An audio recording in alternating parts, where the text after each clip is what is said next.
Hello and welcome back. I am Vandana and we are learning Science of Class 4. This is Riddhi series by Children's Voice Publication and here is a book, Science Wonders. Let's move on to chapter number 11, Water.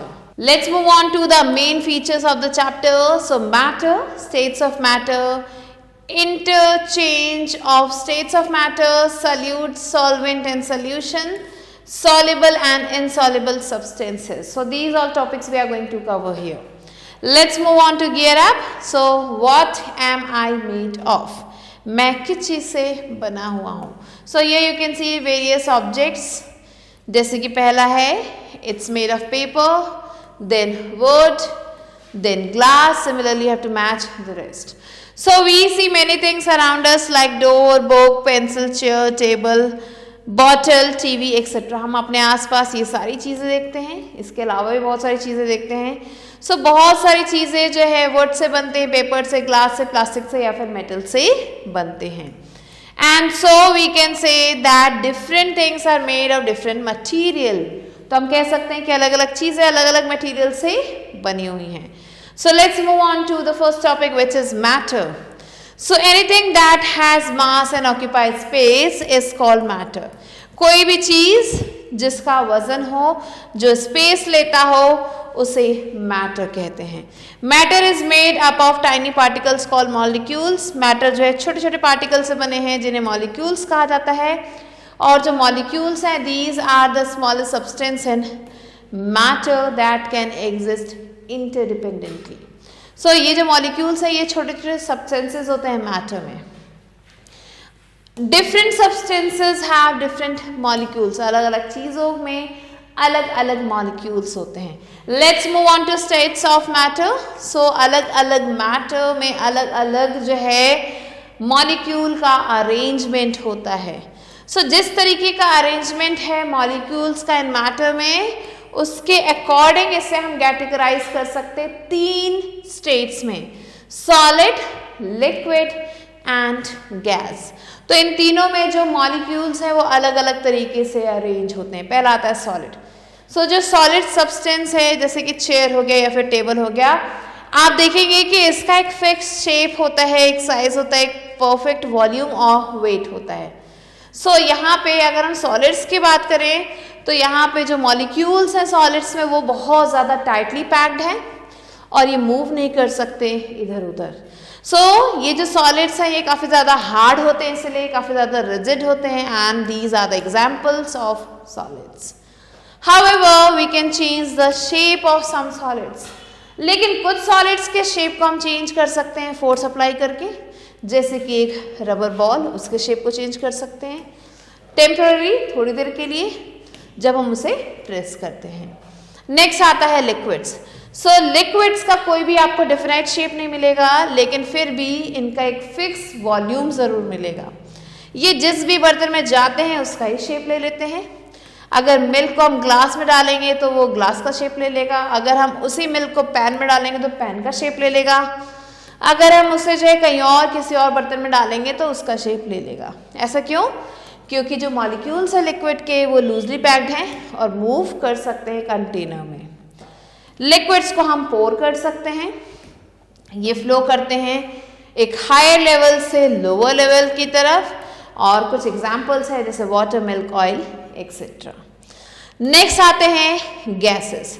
So gases वो substances हैं जो कि जिनका आपको कोई भी fix shape या फिर वॉल्यूम नहीं मिलेगा. मॉलिक्यूल्स जो गैसेस में हैं वो दूर दूर होते हैं एक दूसरे से एंड फ्री होते हैं मूव करने के लिए. जो भी स्पेस मिलती है वहाँ पे ये चले जाते हैं. एंड इसी की वजह से जो स्मेल है अगरबत्ती की वो बहुत जल्दी से पूरे कमरे में फैल जाती है. गैसेस क्या करते हैं, किसी भी शेप को, किसी भी वेसल को वो आसानी से फिल कर देते हैं. एंड क्या होगा when you fill air in a balloon, जब आप बलून में एयर फिल करते तो क्या होता है, जो गैस है वो अपनी जगह लेने लगती है बलून में और बलून फूलने लगता है. गैस को हम कंप्रेस कर सकते हैं. ये जो है they can flow more easily than liquids. So liquid से भी तेजी से ये फैलते हैं. एग्जाम्पल्स हैं oxygen, nitrogen, carbon dioxide, steam. तो आप देख सकते हैं मॉलिक्यूल अरेंजमेंट सॉलिड में, लिक्विड में और गैस में। Next let's see that liquids take the shape of a container, जिस कंटेनर में इन्हें डाला उसका शेप ले लिया, और गैसेस का कोई भी डेफिनेट शेप नहीं वॉल्यूम होता है। So matter can change from one state to another through processes like melting, freezing, evaporation and condensation. So जो भी मैटर है उसे हम अलग अलग स्टेट्स में चेंज करते हैं इन सारे मेथड से। सो पहला आता है मेल्टिंग। ये जो प्रोसेस है इसमें जो है सॉलिड जो है लिक्विड में चेंज होते हैं हीट करने पे, उसे मेल्टिंग कहते हैं। एंड हीटिंग से क्या होता है, जो मॉलिक्यूल्स है बहुत तेज़ी से भागने लगते हैं इधर उधर, जो अरेंजमेंट है मॉलिक्यूल्स का वो चेंज होने लगता है, टाइटली पैक्ड से वो लूजली पैक्ड हो जाते हैं। सो इसी का कुछ एग्जाम्पल यहाँ दिया है, जैसे कि आइस क्यूब को अगर हम बाहर छोड़ दें फ्रीज़र के तो वो पानी में कन्वर्ट हो जाता है। What happens to ice cream if you take it out from the freezer? अगर हम आइसक्रीम को बाहर निकाल देंगे फ्रीजर के तो क्या होगा? And keep it in open, और उसे खुले में रख दें तो आइसक्रीम मेल्ट हो जाएगी। Now we have to take a wax candle and light it. अब हमें वैक्स कैंडल को लेना है, उसे जला देना है। Solid wax will melt on heating, जब हम इसे गर्म करेंगे तो वो मेल्ट होने लगेगी। नेक्स्ट आता है फ्रीजिंग। फ्रीजिंग क्या है? ये एक प्रोसेस है जिसमें लिक्विड जो है चेंज होता है सॉलिड में कूल करते समय, इसे फ्रीजिंग कहते हैं। जो मॉलिक्यूल्स हैं वो एक पास आते हैं कूल करने में और लिक्विड जो है सॉलिड फॉर्म में हो जाता है। सो जब हम वाटर को जो है फ्रीजर में रखते हैं वो वापस से आइस में कन्वर्ट हो जाता है। नेक्स्ट आता है इवेपोरेशन। ये जो प्रोसेस है इसमें क्या होता है?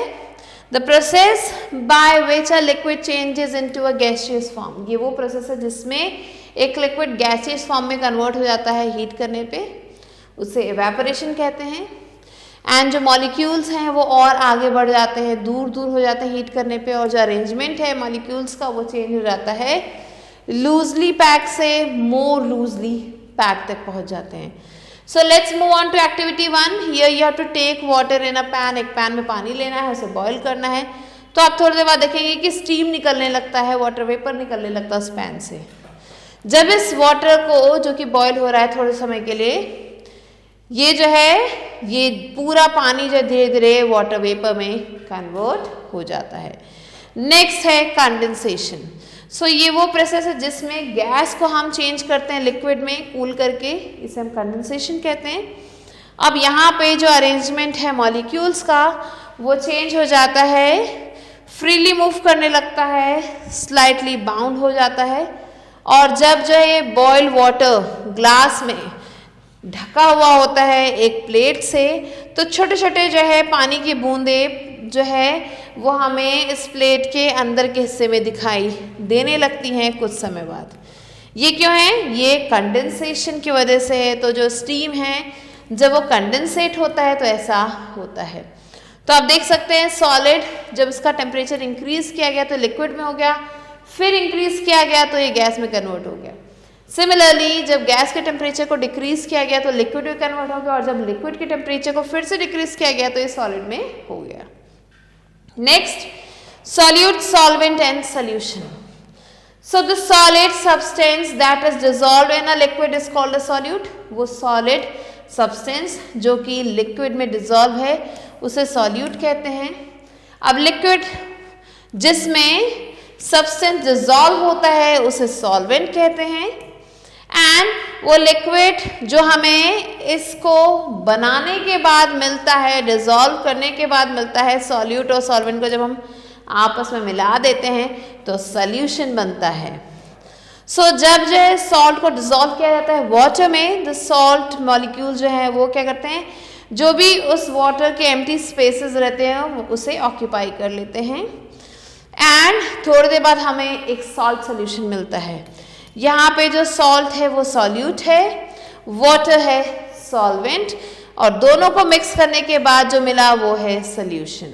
Let's move on to activity 2। So here you have to take some water in a glass. एक ग्लास में थोड़ा सा पानी लेना है, लेवल को मार्क करना है एक मार्कर की मदद से। फिर आपको क्या करना है, डिज़ोल्व करना है 1 चम्मच नमक इस पानी में, अच्छे से मिक्स करना है। आप देखेंगे कि जो लेवल है वाटर का वो इंक्रीज नहीं होगा, उतना ही रहेगा। सो ये जो एबव एक्टिविटी ये दिखाती है कि जो सॉल्यूट है वो डिज़ोल्व हो गया सॉल्वेंट में और जो वॉल्यूम है वो यहाँ पे इंक्रीज नहीं हुई है, क्योंकि जो सॉल्ट के मॉलिक्यूल्स हैं वो उस लिक्विड के एम्प्टी स्पेसेस को फिल कर दे रहे हैं। Now next is soluble and insoluble substances. So solid substances that dissolve completely in water are called soluble substances. वो substances जो पूरी तरह से पानी में मिल जाते हैं उन्हें हम soluble substances कहते हैं, जैसे कि salt, sugar। वो solid substances जो पानी में mix नहीं होते हैं उन्हें हम insoluble substances कहते हैं, जैसे कि sand या फिर stone हो गया। Let's move on to activity 3। तो आपको एक ग्लास में पानी लेना है, उसमें 3 चम्मच शुगर डालना है, फिर जूस डालना है आधे नींबू का, लीफ डालने हैं मिंट के एंड अच्छे से मिक्स कर देना है। तो आप देखेंगे कि जो शुगर है वो थोड़ी देर बाद गायब हो जाती है पानी में, मिंट जो है वो वैसे की वैसी रहती है। तो ये दिखाता है कि जो शुगर है वो सॉल्युबल है वाटर में, लेकिन मिंट जो है इनसॉल्युबल है वाटर में। अब जो आपको आइस क्यूब मिलाना है फ्रीजर में से इसमें एंड आप अपना टेस्टी लेमनेड पी सकते हैं। Next comes liquids and gases. So कुछ लिक्विड्स जैसे कि मिल्क हो गया या फिर फ्रूट जूस हो गया, ये पूरी तरह से पानी में मिक्स हो जाते हैं, लेकिन कुछ ऐसे लिक्विड्स होते हैं जैसे कि ऑयल, ये पानी में मिक्स नहीं होता है। जैसे कि सॉलिड्स और लिक्विड्स और गैसेस हैं ये डिजॉल्व हो जाते हैं पानी में, वैसे ही एक्वेटिक प्लांट्स और एनिमल्स क्या करते हैं, यूज करते हैं इस डिजॉल्व ऑक्सीजन को जो कि वाटर में है, इसे ब्रीथ करने के लिए। Now let's move on to fact. So the fizz in cola is due to the dissolve carbon dioxide. So जो कोला हम पीते हैं उसमें कार्बन डाइऑक्साइड गैस डाली जाती है, उसकी वजह से ये फिज क्रिएट होता है। So this was the chapter. Now let's move on to new words. So mass क्या है, amount of matter in an object, rigid is hard, compress is squeeze or press something together reducing size or volume, arrangement is how things are put together, dissolve is how substances mix to form a solution, fizz is hissing sound. Let's move on to let us recall. Anything that has mass and occupies space is matter. Matter is made up of molecules. Matter is found in 3 states: solid, liquid and gas. Solids have a fixed shape and volume. Liquids have no definite shape but they have a fixed volume. Gases do not have a fixed shape or volume. The 3 states of matter are interchangeable. Matter can change from one state to another through processes like melting, freezing, evaporation and condensation. Solid substances that dissolve in liquid substances are called solutes. Liquid in which the solid dissolves is called a solvent. The solute and the solvent together form a solution. Substances that dissolve completely in water are soluble substances, and substances that do not dissolve completely in water are called insoluble substances. Some liquids and gases also dissolve in water. So these are some of the important points that you have to remember. Now let's quickly move on to book exercise, which is exercises. So here A exercise is take the correct answer. The first question is, molecules are closely packed in a book, lemon juice, water, gas. Correct answer is book. Question number 2, the following has no shape but has a fixed volume: rock, table, gas, milk.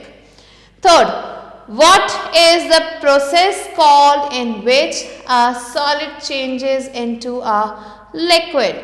So it is melting, freezing, evaporation or condensation. It is melting. Question number 4, matter is made up of gases, dust, molecules or gases. Correct answer is molecules. Now let's quickly move on to B exercise, which is right, true or false. So here the first question is, the molecules in milk are closely packed. False. Next, water is the solute in water. solution. This is false. Next, third one, oil completely dissolves in water. False. Fourth one, gases have no fixed shape and no fixed volume. This is true. Now, question number 5 is ice changes into water on condensation. This is false. Let's move on to C exercise, which is complete the table. So, here solids, liquids and gases, there are three columns made. We have to mention their differences. So, solids have fixed shape, liquids do not have fixed shape. Similarly, gases do not have fixed shape. Solids have fixed volume, liquids have fixed volume, but gases do not have fixed volume. The molecules are closely packed in solids, molecules are less closely packed in liquids, molecules are least closely packed in gases. Next, solids do not flow, liquids flow easily and gases flow most easily. So, these are the answers that you have to write down.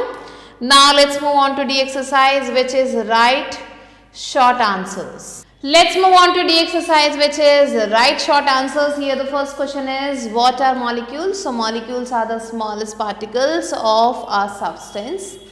Next, question number 2, what happens when you leave ice cream outside the freezer? So, when we leave ice cream outside the freezer, it will melt. Next, question number 3, define a solution. Solution is a substance in which solute and solvent mixes. Question number 4, name the processes responsible for changing the state of matter. So, the processes are melting, freezing, evaporation and condensation. Question number 5, what causes fizz in Coke? So, carbon dioxide gas causes fizz in Coke. It is put in that Coke bottle. Now, let's move on to E exercise, answer these. Here the first question is, why do our liquids flow while solids do not? So, liquids flow because the molecules in liquids are loosely packed in comparison to solids. So, the molecules in solids are tightly packed, that's why. Question number 2, what is the difference between the following two solutions? First is lemon juice in water. So, when we add lemon juice in water, it is completely soluble. Now, when we talk about oil in water, so when we mix oil in water, it is insoluble and will be on the surface of water. Now, question number 3, what is the difference between freezing and melting? So, freezing is converting liquid to solid and melting is converting solid to liquid. Let's move on to question number 4. Why does the volume of the solution not change when sugar is added to water? So, when sugar is added to water, the sugar molecules that fills the empty space of water. That's why we are not able to see sugar in water anymore. So, these are the answers that you have to write down. With this, we have completed the chapter. I hope you understood it. I'll be meeting you soon with a new video and a new chapter. Till then, stay tuned and thanks for watching.